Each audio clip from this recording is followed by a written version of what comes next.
A review of the National Disability Insurance Scheme has put its rollout into sharper focus, finding it's suffering from serious delays and that many have frustrations with the NDIS. The review has handed down nearly 30 recommendations, calling for significant changes to the scheme. Social Affairs correspondent Norman Hermont reports. Nearly 3 years in the NDIS, and it's been far from smooth sailing for 14-year-old Jera Vanderpool, who lives with a physical and intellectual disability. The NDIS is about the opportunity to have an ordinary life. Jera hasn't been able to access his community in that way. Stay up out of the nightmare.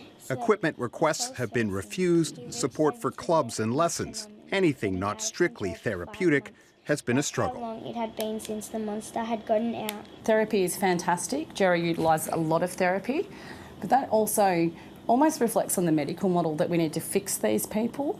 Improved informal support for children like Jera is just one of the recommendations of the review of the NDIS by former public servant David Toon. It made 29 recommendations, including better outreach to Aboriginal and Torres Strait Islander communities to engage with the NDIS, and a participant service guarantee with a firm 10-week timeline for NDIS plans to be put in place starting this year. For a government under pressure over a steady stream of criticism over NDIS delays, that is a priority. The participant services guarantee is fundamental because it tells Australians here is the supports available and here's the timeline they're available to.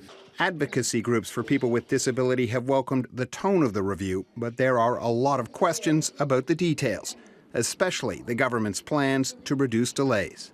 We really don't want it to occur at the expense of the quality of plans. So sometimes when you have a deadline, you might take a shortcut.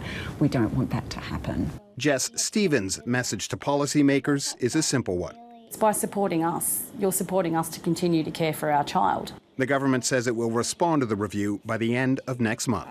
Norman Hermont, ABC News.